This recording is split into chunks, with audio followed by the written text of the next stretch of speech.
Bonjour à tous et bienvenue pour de nouvelles initiatives en Corrèze. Je suis aujourd'hui avec Hugo Lalisse, architecte et réalisateur. Bonjour Hugo. Bonjour. Alors vous êtes ici pour un projet intitulé Témoigner pour sauvegarder. Quel est-il ? Alors c'est un projet de documentaire qui a pour ambition de montrer les différentes manières de vivre à la campagne en Corrèze aujourd'hui par l'intermédiaire des habitants. Donc l'idée c'est d'aller à la rencontre des habitants dans les villages, de leur laisser la parole, d'arriver sans idée préconçue de ce qu'on va raconter sur ce lieu et que finalement la parole des habitants soit un peu le terreau du début du film et qu'on écrive l'histoire de ce lieu en fonction de ce qui aurait été récolté sur place, à travers leurs témoignages, leurs actions, ce qu'ils peuvent faire au quotidien, les initiatives locales qu'il peut y avoir, mais aussi leurs souvenirs, leurs craintes, toutes sortes de choses comme ça qui font qu'on aura quelque chose d'assez fidèle de leur vie dans le territoire. Les premiers tournages ont commencé notamment à Saint-Hilaire-Luc. Qu'est-ce que vous en retenez ?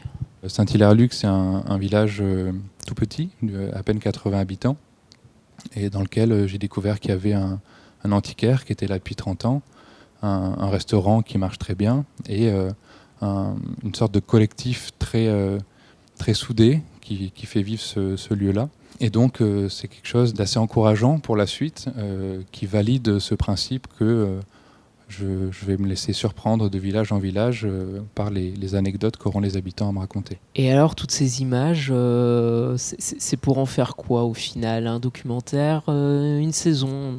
Une série documentaire. Moi j'aimerais bien qu'il y ait un épisode par village, qui ait une forme d'autonomie, qu'on puisse diffuser l'épisode seul et à ce moment-là on découvre une manière de vivre dans un lieu, mais aussi qu'il puisse y avoir une sorte de lecture transversale où on regarde plusieurs épisodes, donc plusieurs villages, plusieurs manières de vivre. Ce qui à l'échelle d'un village définissait une identité du vivre à la campagne peut être enrichi au niveau départemental en mettant en relation les différents épisodes. Alors vous connaissez une partie parce que vous êtes corrézien ou quel est le regard en fait que vous donnez ? Celui d'un corrézien ou pas ? Alors oui, moi je suis né à Brive, donc je suis corrézien, j'ai grandi ici. C'est un territoire que j'ai pratiqué en étant enfant et adolescent, que j'ai quitté pour mes études, et que là je retrouve avec un regard totalement différent parce que j'ai eu ma formation d'architecte entre-temps, et forcément ça change la vision qu'on peut avoir d'un lieu, et là je le regarde d'un air plus intéressé parce que j'ai envie de le raconter.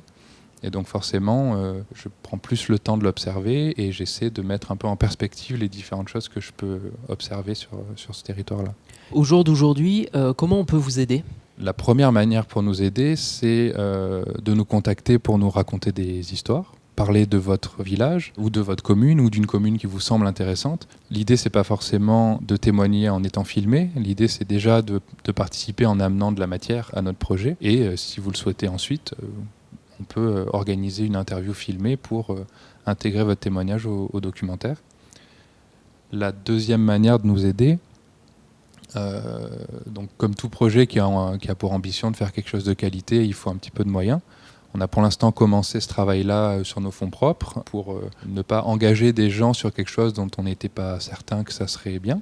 Maintenant qu'on a commencé à tourner et qu'on se rend compte qu'il y a des gens que ça intéresse et qu'on est relativement content de ce qu'on arrive à recueillir, on est en recherche de moyens financiers pour pouvoir poursuivre ce projet-là et pouvoir passer aussi du temps à le faire, pouvoir venir plusieurs fois dans les villages pour pouvoir prendre des journées complètes à rencontrer les gens.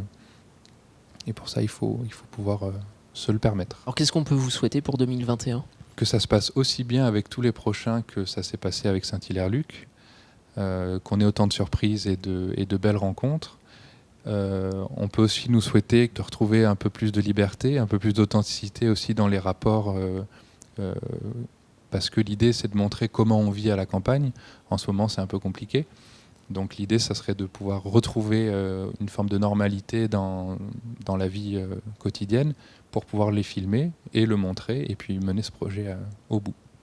Merci beaucoup Hugo Lalisse, architecte et réalisateur, d'avoir répondu à mes questions. Merci. Et merci à vous de nous avoir suivis. C'était la dernière émission de l'année. On se retrouvera bien entendu en janvier, de retour avec des reportages et sur le terrain. Et de la part de tous les bénévoles de l'association, nous vous souhaitons de passer de belles fêtes de fin d'année. On se retrouve très vite sur corrèze.tv.